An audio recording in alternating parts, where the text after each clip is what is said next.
to Bad Music Taste and Other Ways to Ruin Your Life. My name is Dominic. And my name is Sam. Sam has our record this week. This week's record is Beggar's Banquet by the Rolling Stones. This record was originally released in December 1968 by Decca Records. But anyways, today we're talking to Paris Roberts from Truth Call. How are you, Paris? I'm good. Funny about that record of the day, man. I was at Celebrated maybe like 45 minutes ago.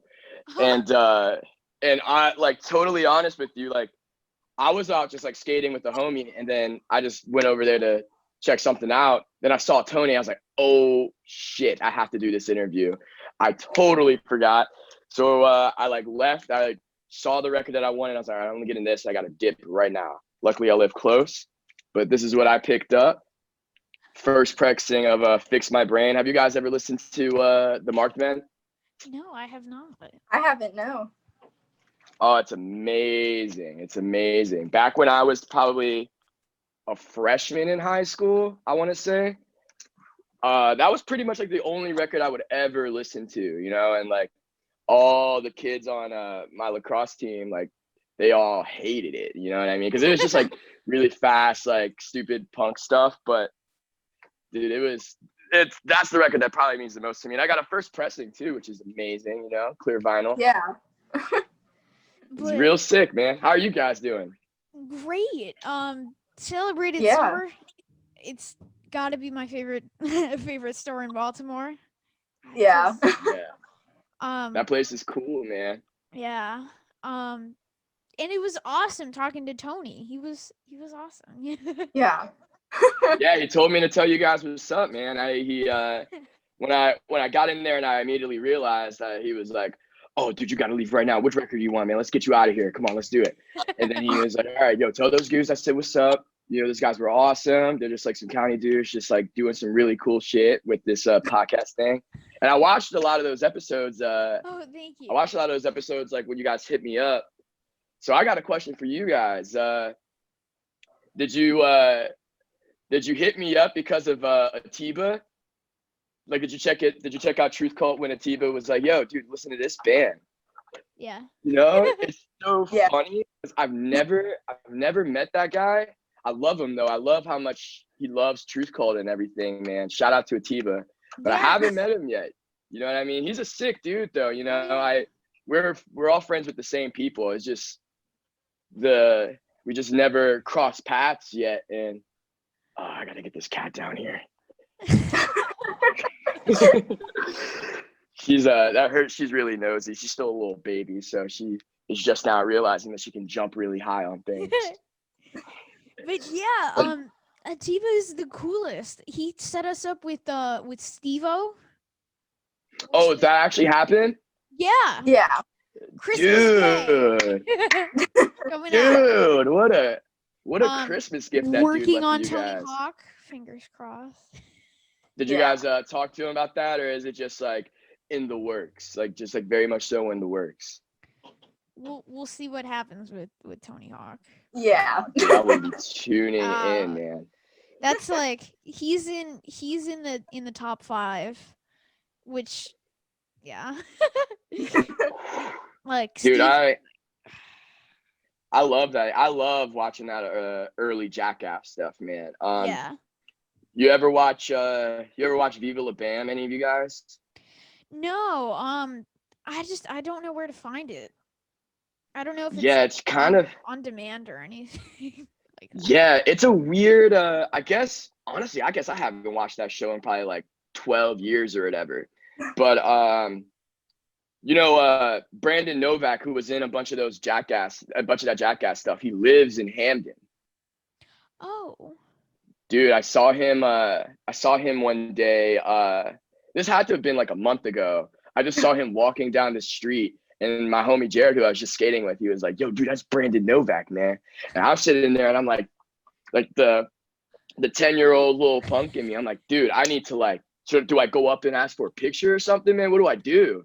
So I just let him walk on by. But that's it was a funny experience for sure, man. He looks great, and I know that he's skating a bunch now too. So, you know, good for that guy. Yeah. Yeah, seeing Bam Margera pick up a board again has been awesome. I don't know how recent that was, but seeing him not drink himself to death has been the coolest. It's great, man. I'm really super stoked for Bam, and I know that he's been going through it for quite a while. And Right. you know, he used to be my favorite skater growing up too, man. Like probably one of the reasons I got into skateboarding, and even like even into like alternative music and punk and everything was just watching all that early Jackass, like very early CKY movies and everything. You know what I mean? I watch that and I'd be like, oh, dude, this guy has to be the coolest guy on earth, man. Like, I can't believe a bastard like him exists. This is crazy. So yeah, I mean, it's definitely amazing to see that he's still doing the thing, man. It's cool. It's really cool. Yeah, Steve-O on YouTube put out this video, and it was like him, Bam, and like Andy Roy, I think, were all like skating Bam's backyard. Yeah. Oh, dude, do you know, at one point, you guys should do this at one point, like get your families involved or whatever. But so in Viva La Bam, right, there's this, the Bam house, you know, when you watch the show, you're going to see how insane that house looks, man. He has this weird logo that's like a pentagram with a heart in the middle. I think it's like the hymn logo or something. Yeah, you probably recognize it. But pretty much you can rent out that house on Airbnb, and the house has no lie, dude. It has this crazy little like transition skate park inside the house. A couple of my homies have stayed in there, but dude, it looks insane. I can't imagine like being able to chill in the house that I should have grew up watching on like MTV. You know what I mean? Right. It's cool, man. It's so cool. Yeah, you guys should check it out. If you guys do it, man, you gotta have like a little segment about it or something on the podcast or something. You know what I mean? It'd be cool. Yeah, I saw in an interview that like one of like his mini ramp like burned down not too long ago. Oh, really? He like started a campfire, and then the wind like just it blew over to the ramp and it burned down. And then he was. Oh, did he have it on video? No, but he was like describing it on, I think it was the 9 Club, and then he was charged for it. He was charged for arson. Oh, are you serious? Yeah. Oh my God. Because he started like Damn, dude. he started like a campfire, I think, and then like the. They gotta know it was like an accident, right? Oh Right. my God. Nobody intentionally burns down their ramp. Right. Like, dude, I'm saying, right? Dude, and you know, the boy's probably been in and out of jail, but to go to jail for something as stupid as that, where it's like, I don't know if quite literally not your fault. Yeah. But he definitely got charged, like got fined for it. Yeah. That sucks too, man. That's crazy. I'm sure he could probably like, you know, build another one or some shit. But even the thought of it, like just getting charged for like just accident. taking exactly, for an accident, taking a massive loss like that, and then on top of that, everybody's like, oh yeah, by the way, you're fined like $30,000 for this. Yeah. That's like a spit in the face, you know what I mean? Kicking him when he's down. Oh, that sucks, man. It seems like the dude can't catch a break, man. Oh, his have you seen his like Dr. Phil thing? Oh man, I can't watch that, dude. I feel so like, you know, when all that stuff was happening, man, because like I said, the dude was like a hero to me when I was a kid. And, you know, I saw like clips of it on Twitter and whatnot.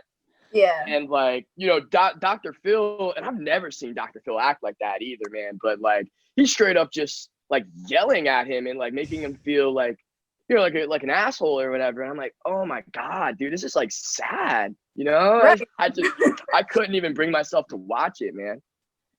He was like, Dr. Phil was like, well, he probably has brain damage. It was like, how insensitive. Dude, that's so insensitive. And man. He was like, considering his profession, he probably has some brain damage. And I didn't know if he was talking about Jackass or skating.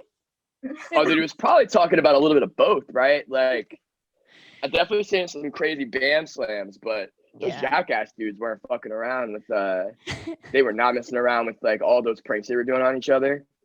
Did you ever watch did you watch Jackass 3? Yeah. Yeah. So do I you haven't seen remember the that third one. the third one? Oh dude, that I remember seeing that in theaters, man, and like losing my mind, dude.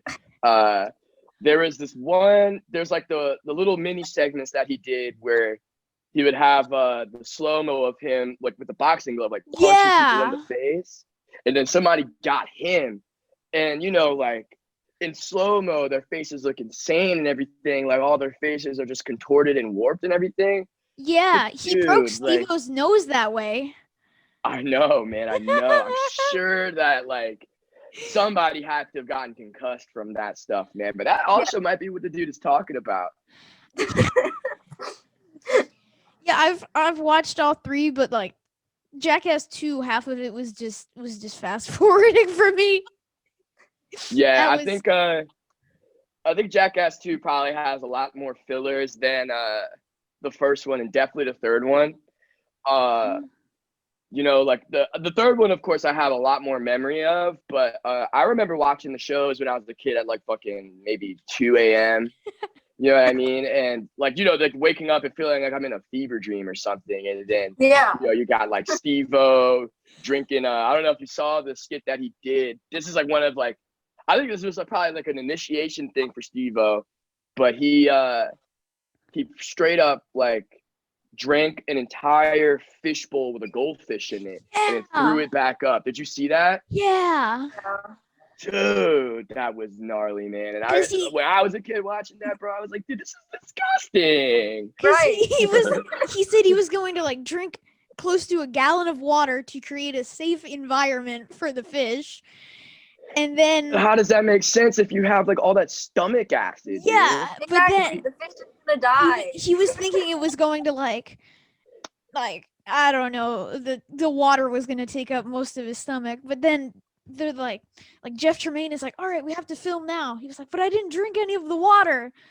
He was like, it's Oh, okay. dude. I think the water was gonna help him puke it back up easier too.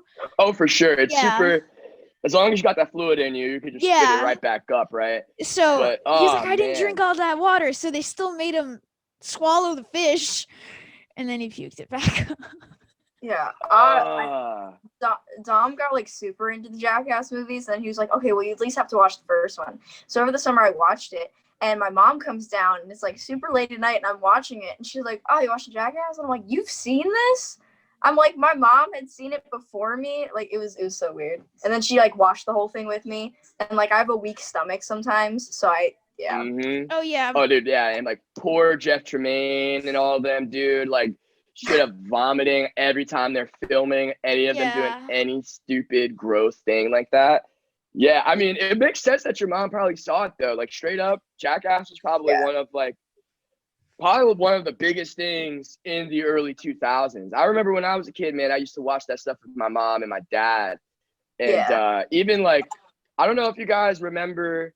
I don't know if you guys have ever seen this joint called Scar. Do you remember that show?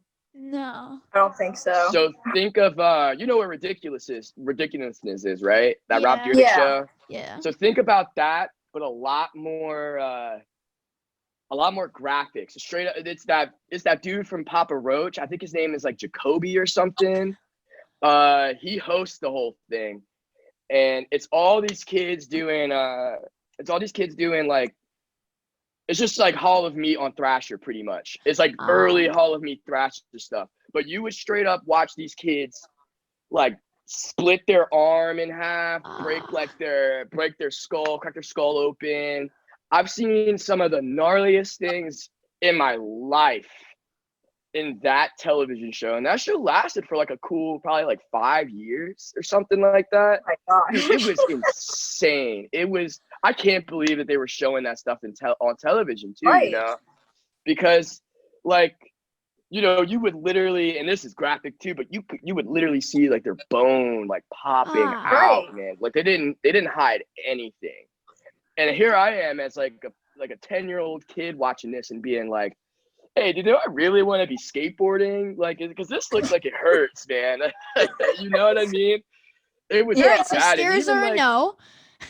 Yeah, stairs are a no. And even also like people would even just be, like ollieing off a curb, but like for some freak accident. Like I remember one of the most vivid things I've seen. This dude was just like kick flipping a curb, but he hit the nose. Or not the nose, he hit the tail so hard that the board popped back up and fractured his eye socket. Ah. Oh my gosh. Oh my God, dude. It was crazy, man. And like MTV was on top because of all that stuff. They had Jackass, and then they had Scarred, where this madman named Jacoby was straight up like just laughing at all these dudes breaking their limbs and stuff. It's kind of messed up when you think about it, but Yeah.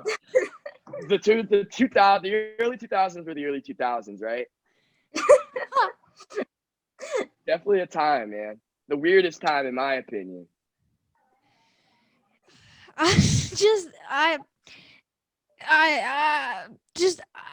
MTV is never on for me now, so I don't know what they're up to now. But Oh, dude, yeah. I haven't kept up with MTV since probably like 2011 or 2012 or something. It's been a long time, man. Like I don't even have cable anymore. All I do is just watch music videos and like live videos of bands and stuff like that. You know what I mean? Like I find no need for cable anymore, especially like MTV now. Like when I was growing up, dude, I love that stuff. Like they were still doing all those music video things and everything. And then on top of that, I could just watch Scarred with my parents and stuff. So that was kind of cool. But yeah, I have like no allegiance to MTV anymore, man. I have no idea what's going on. When I was growing up, like talking about like stuff we watched, I feel like literally constantly, like if I was at my grandmom's a lot, there was just so much true crime shows on, like Criminal Minds, NCIS, like all that stuff. So I probably would have been intrigued by that as like a 7-year-old. Like I probably would have been watching people breaking their limbs at 7. Oh, for sure, man. And my mom also, she loved all those true crime shows. It was wild though. I would watch all that stuff, but when she would put on, like Criminal Minds or something, or even like First 48, I'm like, dude, why are you watching this? This kind of sucks. Let's watch people for real, like hurt themselves, man. Let's watch Scar. What's going on? Yeah, now it's like there's a lot of medical shows playing here. Like, oh yeah. Like I remember. You ever watch that Grey's Anatomy stuff? No. A bunch of my friends like try to get me to watch it. I can't. It's more soap opera than it is medical. Like I can't do it. It's definitely a soap opera show for sure. I watched at least like 30 episodes with my friend Madison, because she that show is like still going on too, and they have to have like 100 episodes or something. But she has watched it all like probably 6 times. I didn't know that was humanly possible. So people who are into it are really into it. They're so into it, man. Yeah. They're so into it. And like kudos for them. That's pretty sick and everything. But I don't know if I could. Because dude, like every time they're like killing people off left and right in that show. And I guess that's why people watch it or something. But dude, it's a little bit too much for me, man. I too much for my brain. I really cannot keep up, dude. I really cannot. My favorite show is The Office. So yeah. Oh, dude, I've never watched The Office, man. Oh my gosh, you got to. Yeah. That's like my best kept secret, dude. It's definitely a show. Like you can watch the 9 seasons of it. Yeah, I believe it, man. I don't really tell that many people though, man, because you saw Dom's face when I said that. He was like, "Are you serious, dude?" Yeah, I've never watched it, man. I've never watched it. I don't know why either. That's like, I've watched all of Parks and Rec, which is like the same thing, but I've never watched The Office, man. I couldn't sit through Parks and Rec. I've seen all of The Office, but I've never watched Parks and Rec. Oh man, what was it for you that like did you dirty for Parks and Rec? I think I need to give it more of a chance because I only watched like 3 episodes, and I really like all the people that are in it. Like I find them funny, you know what I mean? But I feel like at that point I hadn't finished The Office, so I think I was set on Oh, Dunder Mifflin. That's the only thing that's Oh, funny. yeah. So I didn't like give it as much credit as I should have. Yeah, I hear you, man. The allegiance to The Office is real for sure. I know a bunch of people who also were like, dude, I'm not watching Parks and Rec at all. But Yeah, that show's Office fans good, man. They are even have like a little bit of niche stuff in there, like a little bit Yeah. of niche references. My favorite little niche reference that they make, Adam Scott's character. I cannot remember his name, man, but he was like, I can't remember what the scene exactly was, but he was talking about keeping his Husker Du records in like mint condition. And I was like, oh, this show is sold for me, man. You know, that's my favorite band in the world, and they're referencing this right now. Let's go, dude. I'm in to win. mint condition. Yeah, exactly.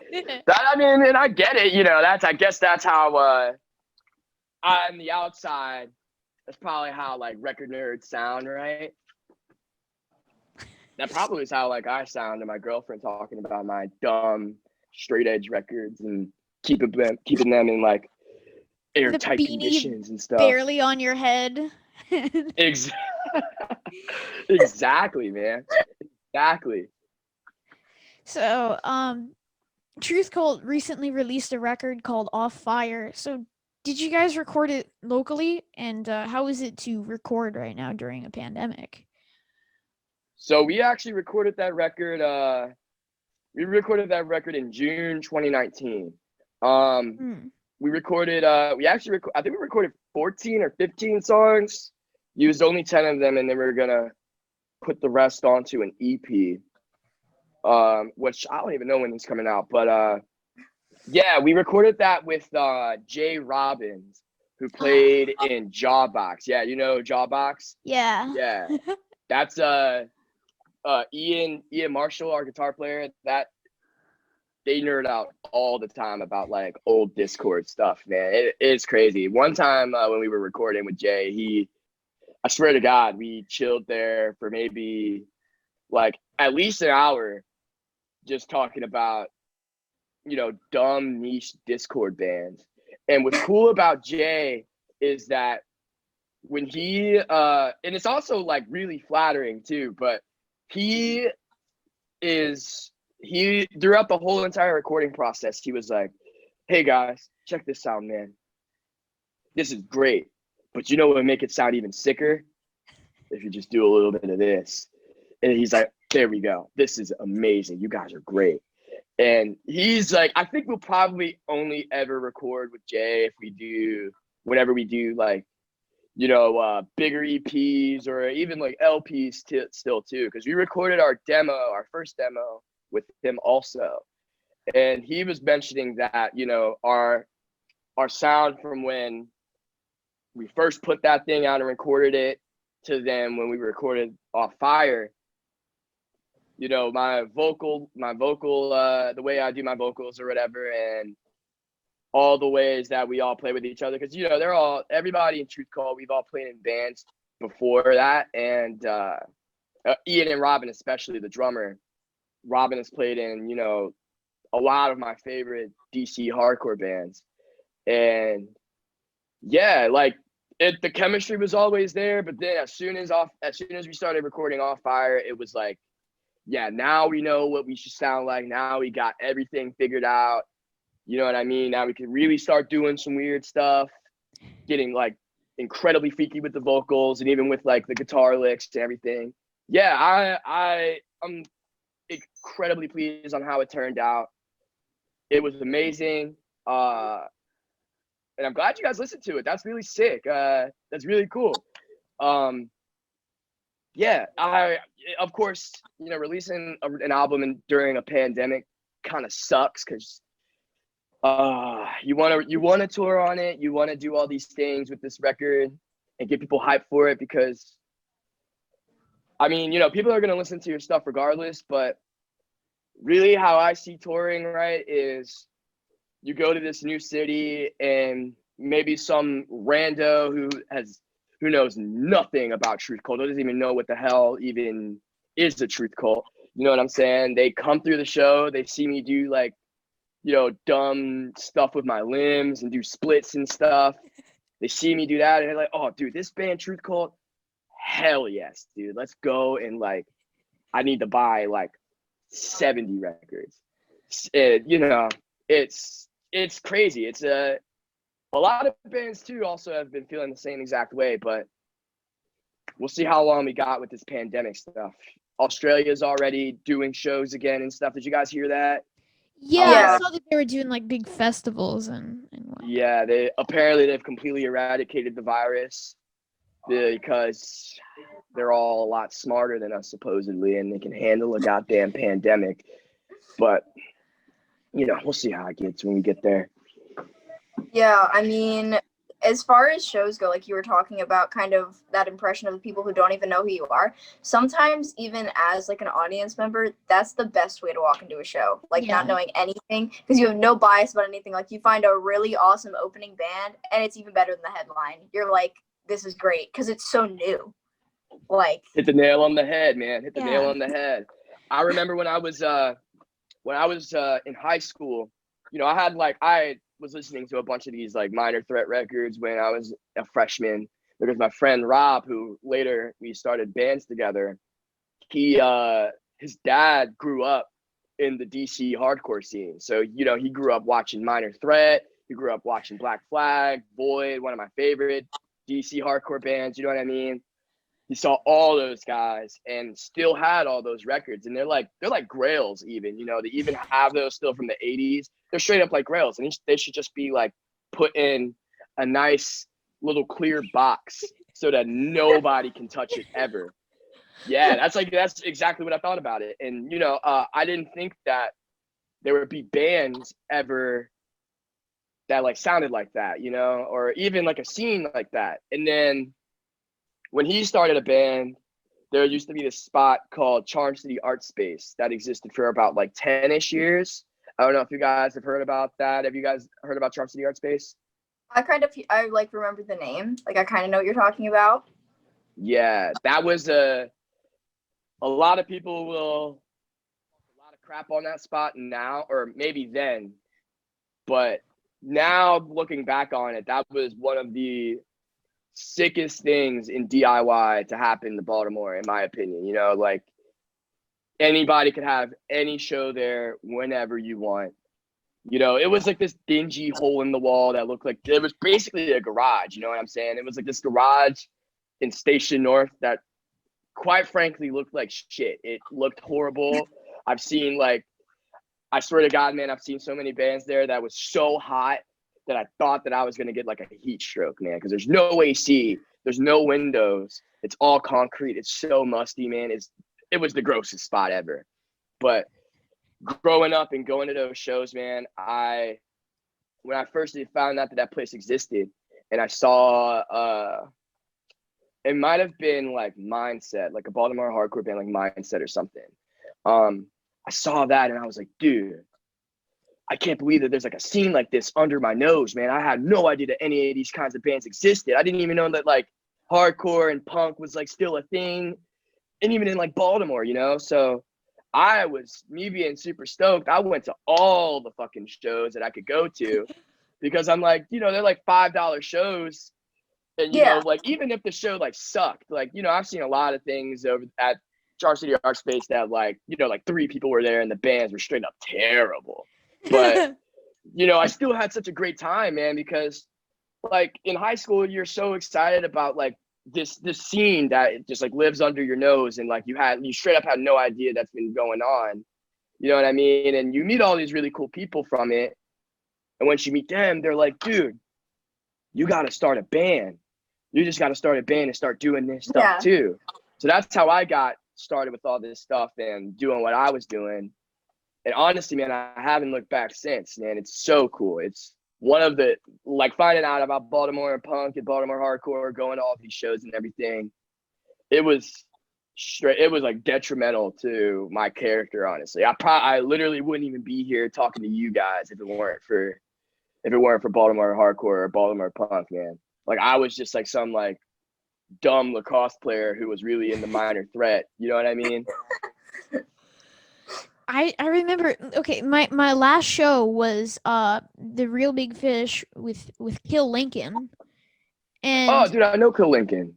Yeah, that band's sick. yeah, um, I I had only heard that they were awesome, but I didn't listen to them beforehand, and I got there. It was just I don't even know how to describe it, but they were like all setting up their equipment, and I said to my friend, "I was like, let's see how this goes," and then it blew my mind.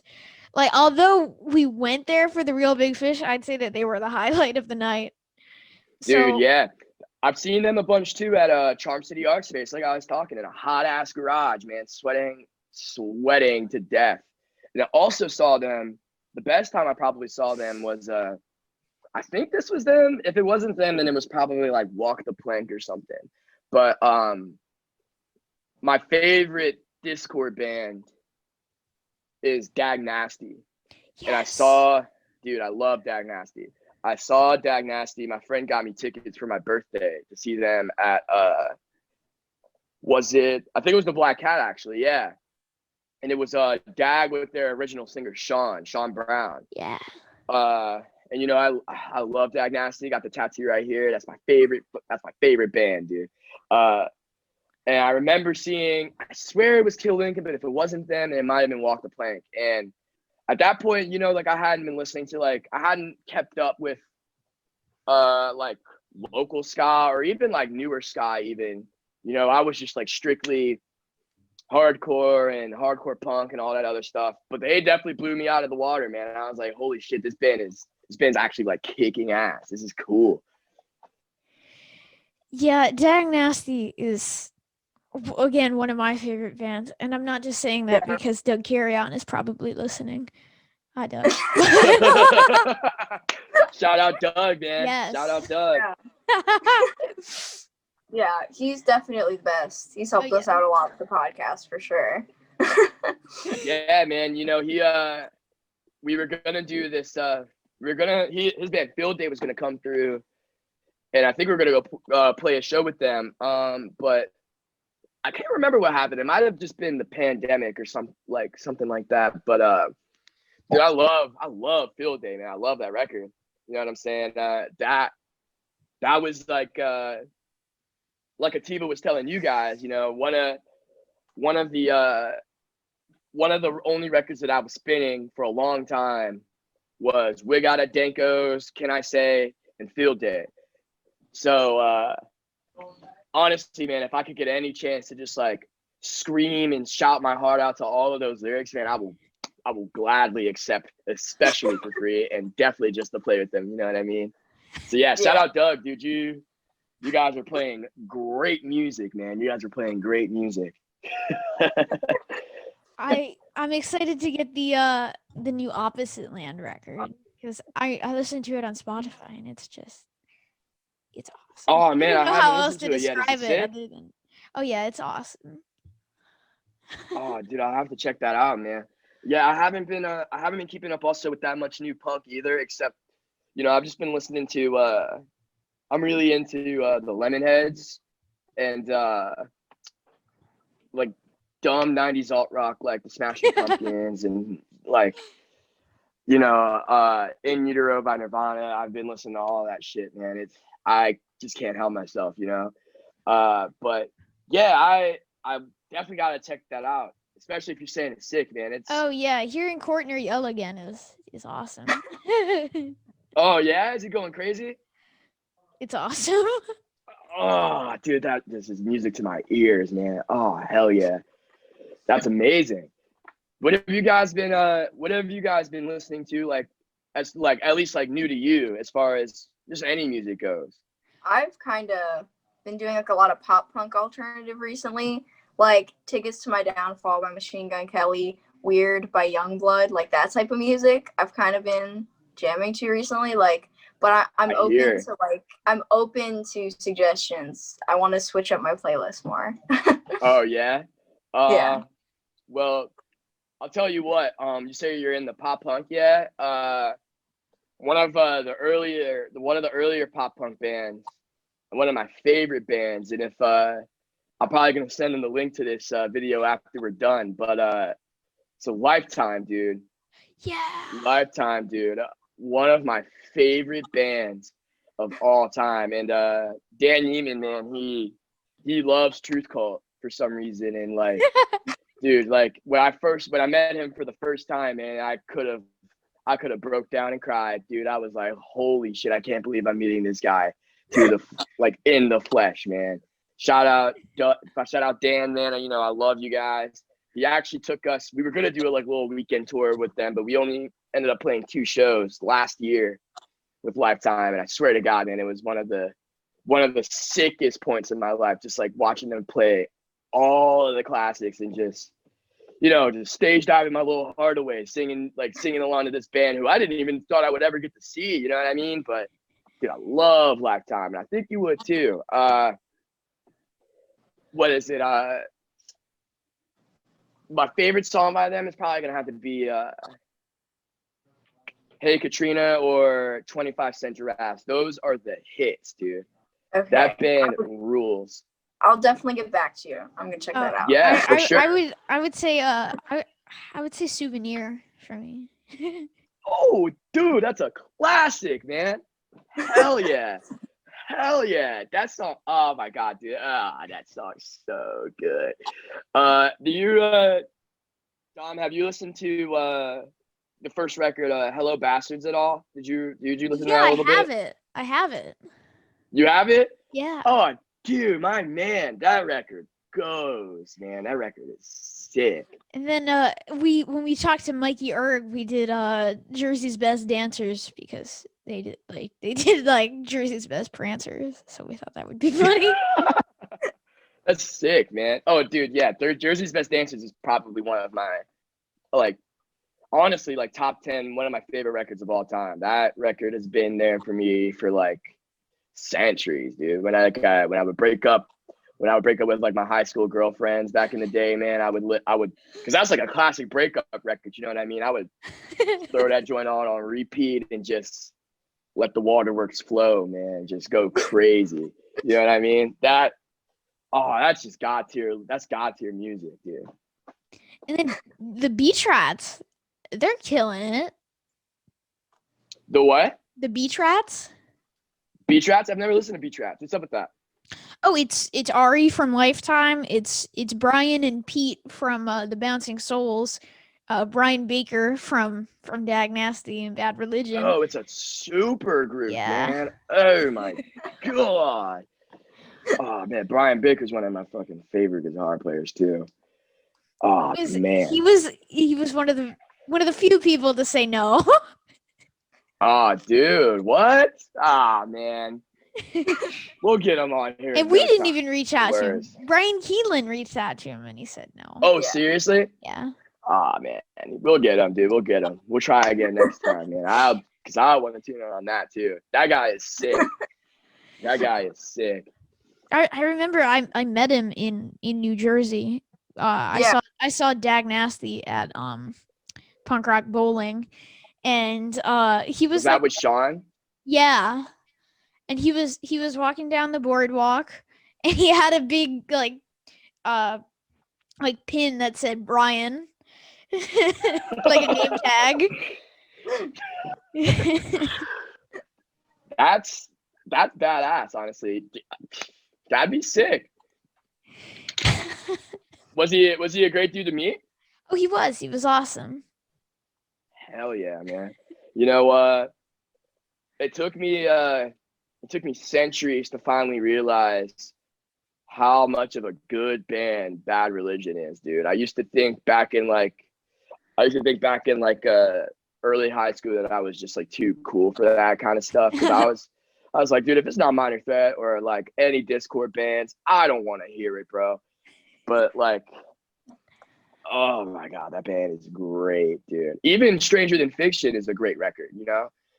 And that was what did it in for me too. That listening to that for the first time, I think it might have been like 5-ish years ago. I was like, all right, dude, I think I'm sold on this band now. I think like I can stop pretending for my whole life and recognize that this band is amazing. I saw them last year in August. My dad and I drove to Rochester, New York, and Greg Graffin. Well, we like made our way to the front, and Greg Graffin like goes down and just randomly goes, "So what's your name?" Oh, do you? Yeah, Oh, hell yeah. So you guys were in the front. yeah, Dude. and Oh my God. I had never like seen Jay Bentley play bass before.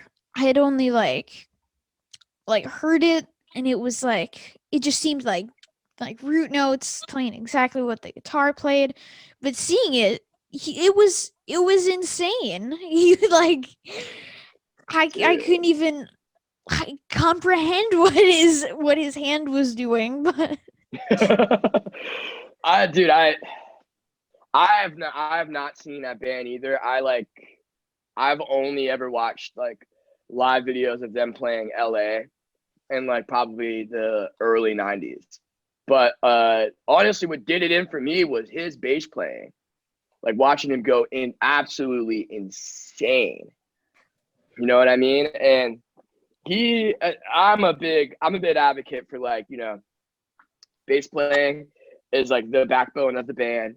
You gotta have a great bass player for your band to be sick, and that is it.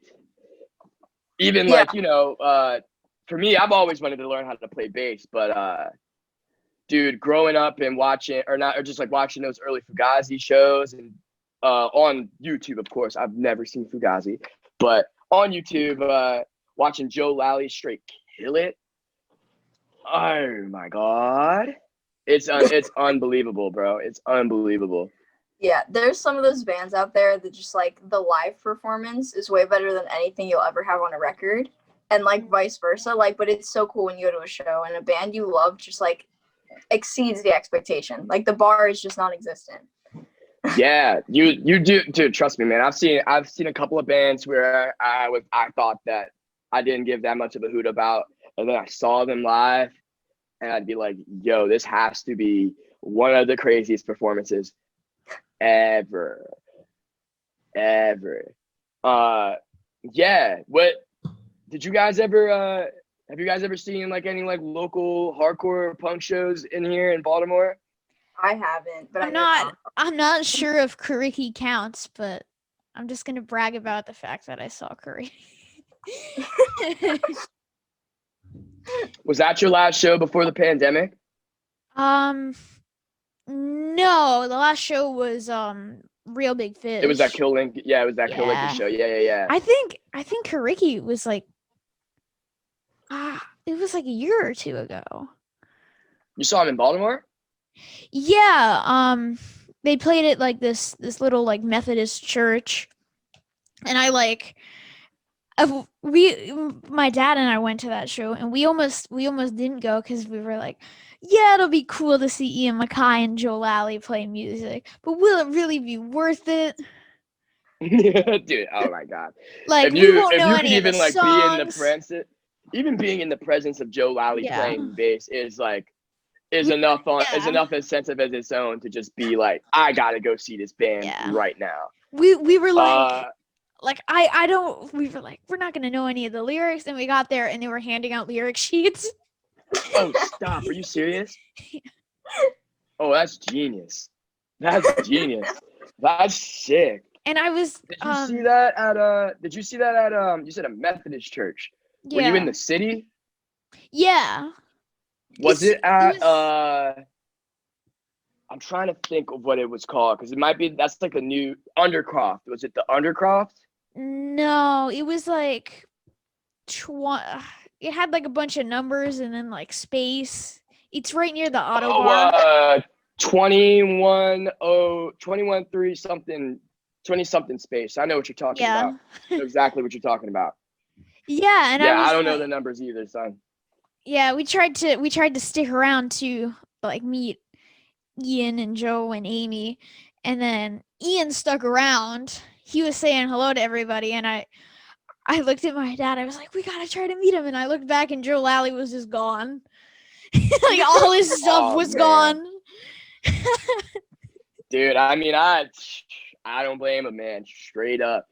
They're working men, dude. Once you get to that age and you play a show, what was it, on like a weekday? It was a Friday, yeah. Or even on a Friday, dude, you want to just go home immediately. Were they the last band that played? It was only them, I'm pretty sure. Oh, no way. Oh, There were that's only like early, dude. 30 people there, and it was a pretty big place. So Huh. it was one of the weirdest shows I've been to, but at the same time one of the best. Yeah. Just because it was like it sounds like really like orchestrated almost, and almost like a performance art piece or something. But I guess it's just like how Ian MacKaye is now. Like with like Yeah. performing. Like I think he just like everything he does is just like performance art. I think it's sick personally. But Yeah. Yeah. But they were like no phones, nothing like that, no oh, recordings, what? like no pictures. Yeah. Yeah, they were like That's hilarious. phone in your pocket at all times. That is Oh. sick.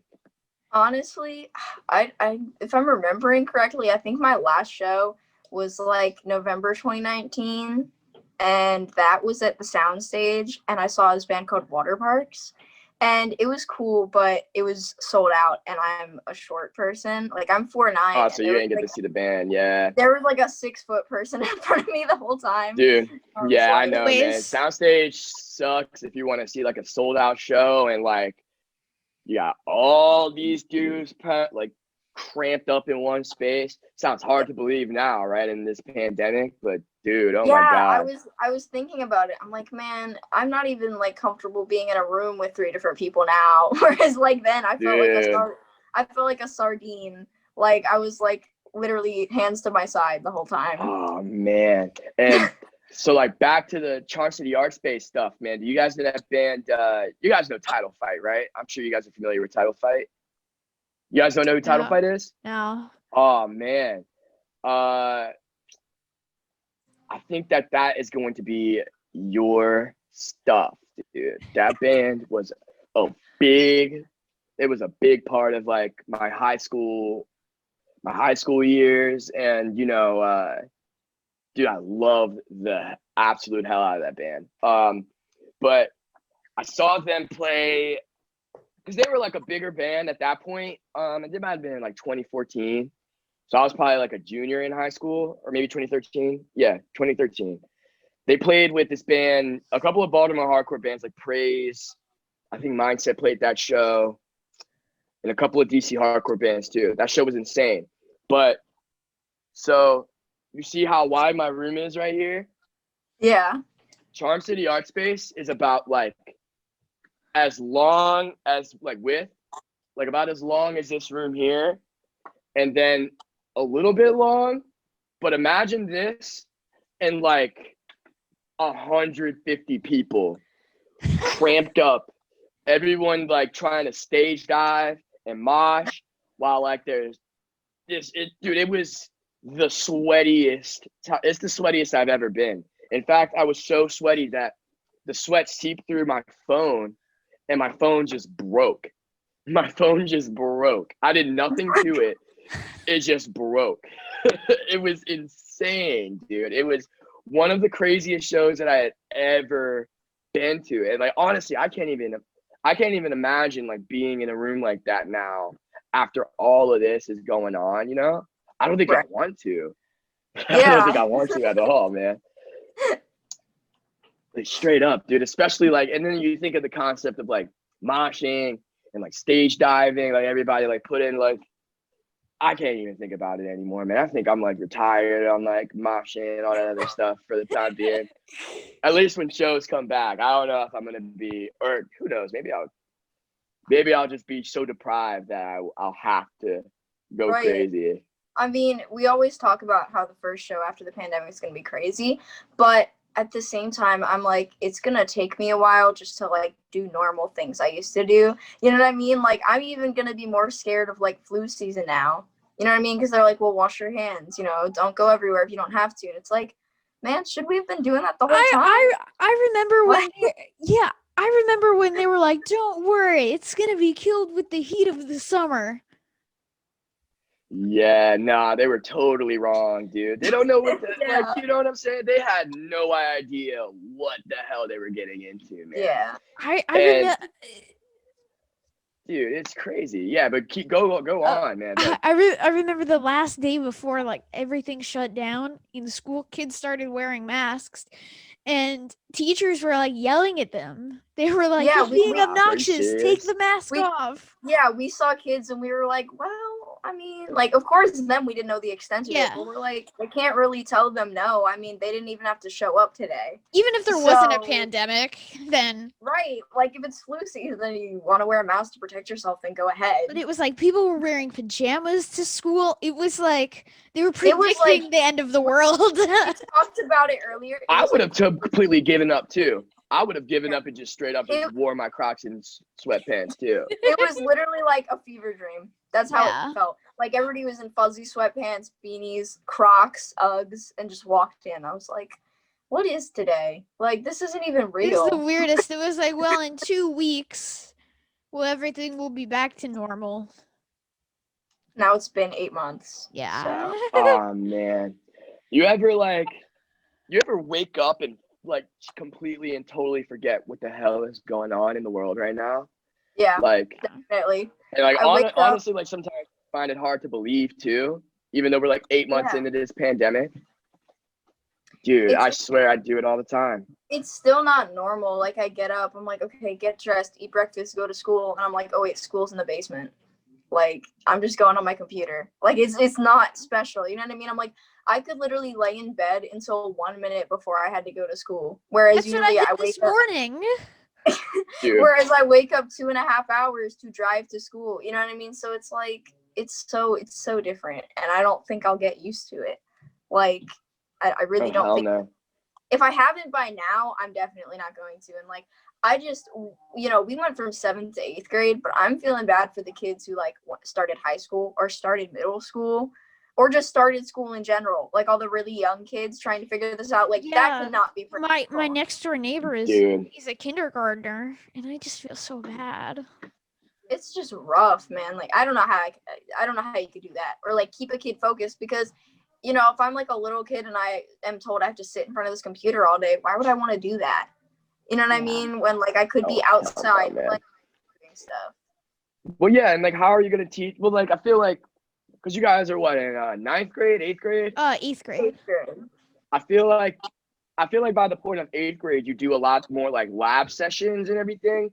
And how the hell are they Yeah. gonna do that over this? You know what I'm saying? I don't know. It's I still like a will crazy say- concept for me. Math has been really Yeah. weird. Like it clicks still, but it takes a second. Like normally like writing things down is like better, but we're clicking numbers and all this stuff on the computer. It's not the same and it doesn't make that same like initial understanding. So like it's been weird. And like okay, seeing all your assignments for the week for every class at once is weird too. Instead Oh, of like yeah. going Oh, I'm in- sure that's getting that- daunting, man. Oh, Yeah. it's I'm I would sure it's so daunting. when you would come home with like all of the papers in your folder, you could like make a pile, and it was like this is what has to be done, this is what is done. But now it's like, Yeah. did I do that? I think I did, and then you come back to Literally, school with a missing yes. assignment. Right, yesterday Zero. I kid you not. Yesterday, I was filling in work and I accidentally replied to the same assignment twice. Like I did it twice. I can't keep Oh, track. I would have been pissed. Oh, I was mad because I was like, I had other things to do for that class. So I'm like, so I really just sat here and did the one thing I had already done. Jesus Christ, man. Like staying organized is so weird. I would much rather Yeah. they, like just send me a packet. And Yeah, I just have to 'cause I sit there Yeah. and complete the packet because I Tech- prefer tech writing was- stuff. So Yeah, tech was always prominent even when we were in person, but like I was the kid where if the assignment was like an essay to be typed, I was like, can I write it? Like I'm not Yeah. like a file organized person. I'm like a in sheet protectors in my binder type where I can see Yeah. it.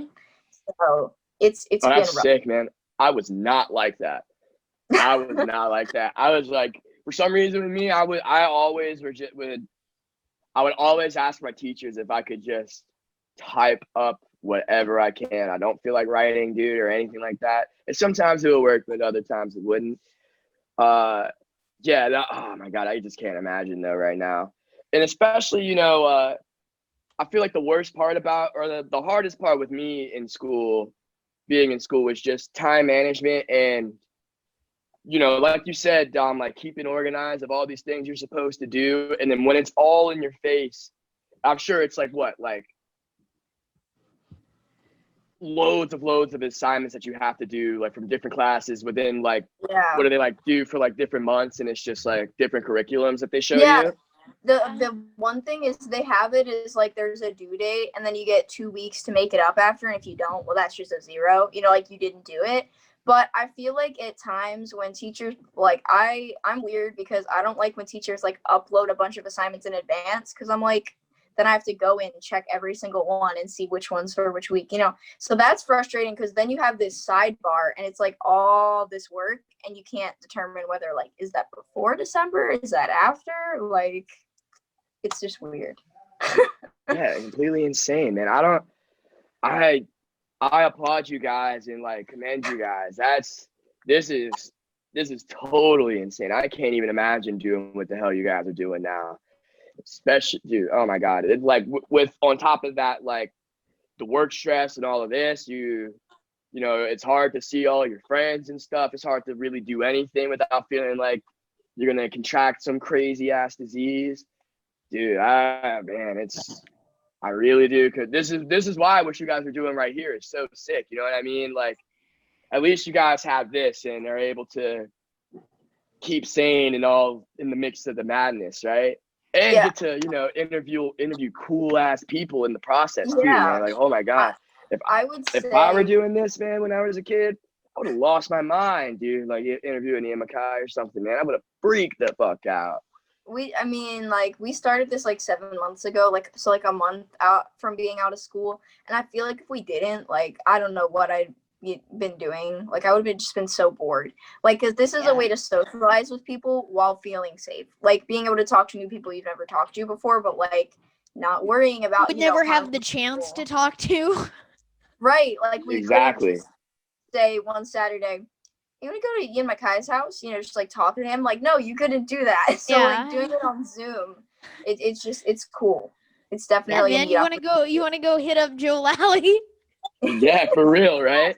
Yeah, this whole thing too, man. You've created so many doors within like communication and just like relationships with all these like wild like legends. You know what I'm saying? It's really cool what you guys are doing, and it honestly like inspiring too. I've been like chilling at my house, just like gaming all the time and being like, dude, you know what? Maybe I'll start a podcast or something, and like just like, like maybe I'll just grill and just like talk a bunch of crap with like some like dudes in like the punk scene that I know.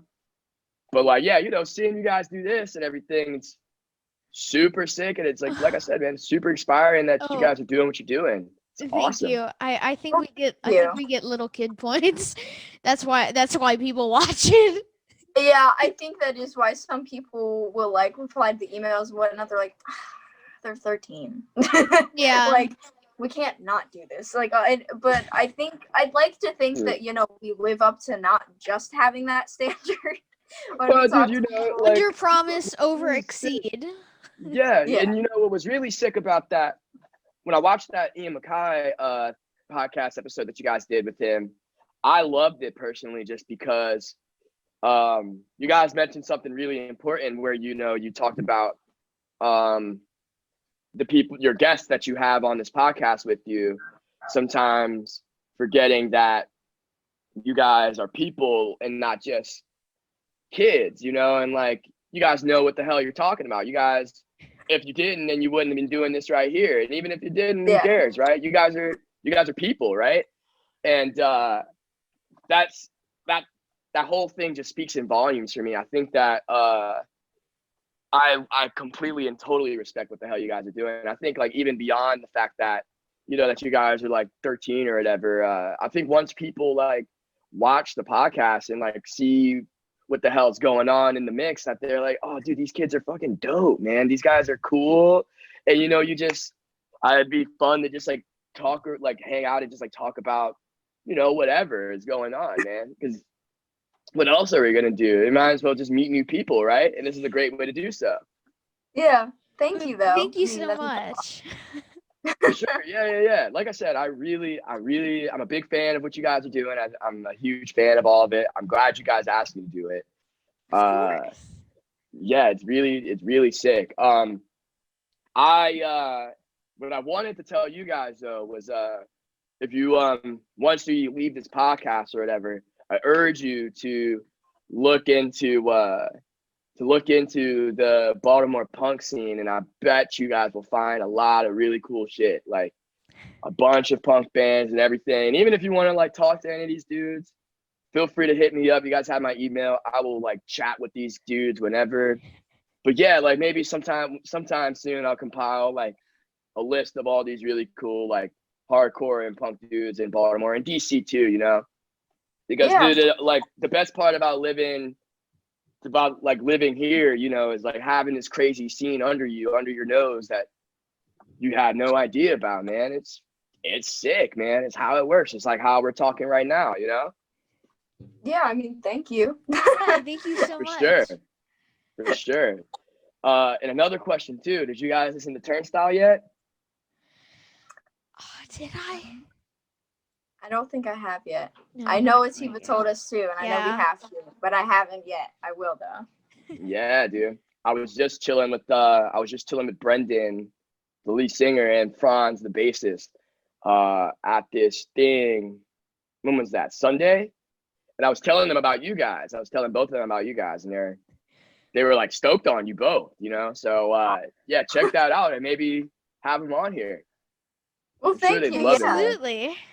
totally. Yeah, those dudes are characters, man. Those dudes are funny, man. Especially Franz. They're sick, man. I think you guys would love them, and I know that you guys would love Turnstile. That's one of that's probably like one of the biggest bands in hardcore right now, and they're from here, they're from Baltimore. Yeah. Gotta look them up. Hold on. Yeah, check them out. Yeah. Check them out. It's crazy, man.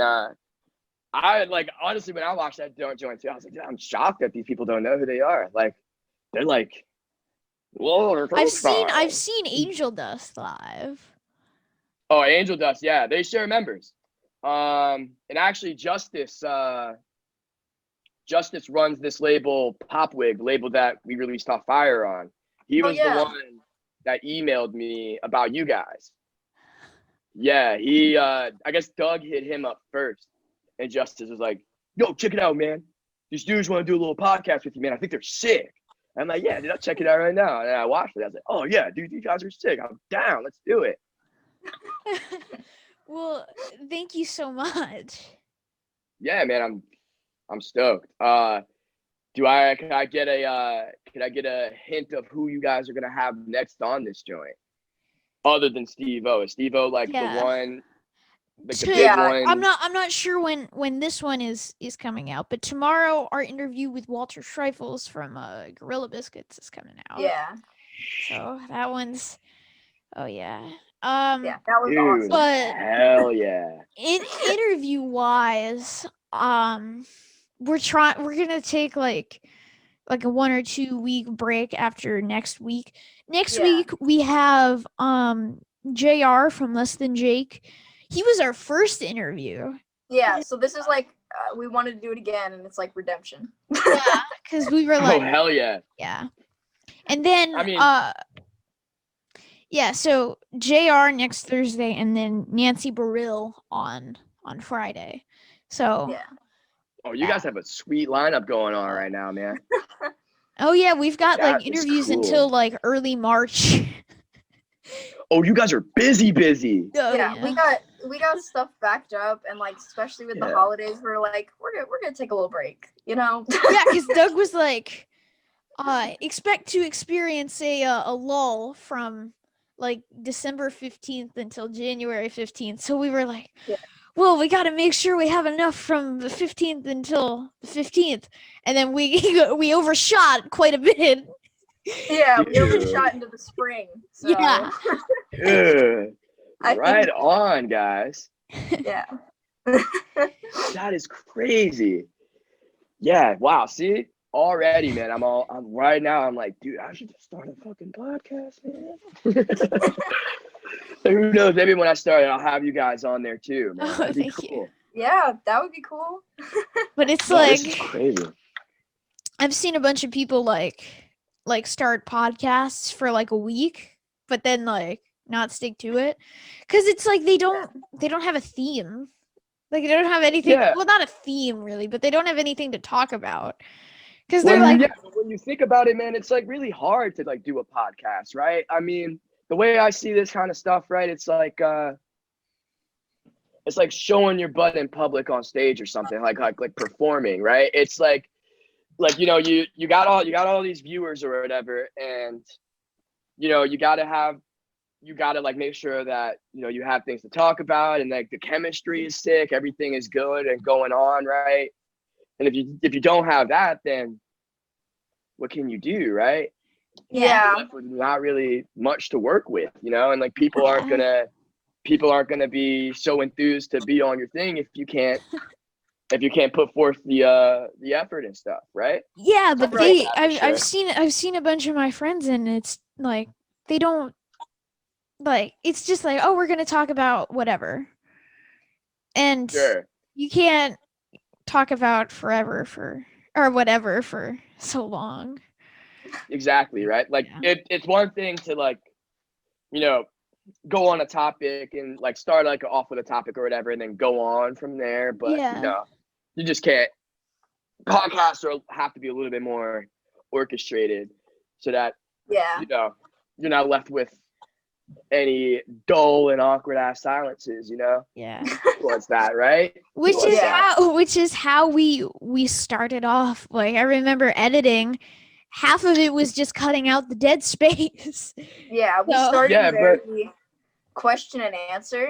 So Yeah. we've kind of like from there been like, let's have a conversation, you know? Yeah, for sure. And What you if- know, like what that's if just it- how it's gonna be when you're trying something new, right? Especially when you know you're talking to like Milo or JR, Yeah. right? Like it's You just how it's gonna get be. more out of a person. Like even just Mhm. watching an interview, you get more out of it when they're not just question answer, but when they're actually like talking. You get to see Because what they're Exactly. actually about. Yeah, you see them interacting with people. Like anybody Yeah. can sit and answer a question, but if you can like interact with the people and, you know, like appreciate what they have to say, like that's just like up here. Like it just takes it a step further. Yeah. Exactly. One of the best interviews I've ever done was the homie Mia. Shout out Mia. I don't know where she's from in the UK, but she did this interview for Track 7. And basically, you know, it was like a phone interview or whatever, and she called me and she had like topics to talk about and whatnot, but as like I would answer her questions, you know, like we would just kind of go back and forth about whatever the hell we were talking about, right? And she didn't use a lot of like the straightforward answers that I would say in the mix, but more so she would take what I said during the conversation and then put it in and like contextualize all of it with itself, right? And I thought that was really cool, and it showed like a bit of the importance of what I was talking about as far as, you know, like writing music and why, like my inspirations and what I do, and yeah, just stuff like that, right? It was amazing. Like I had never done something like that where, other than like the other homie Adam with my other band, my old band. But yeah, it was amazing, man.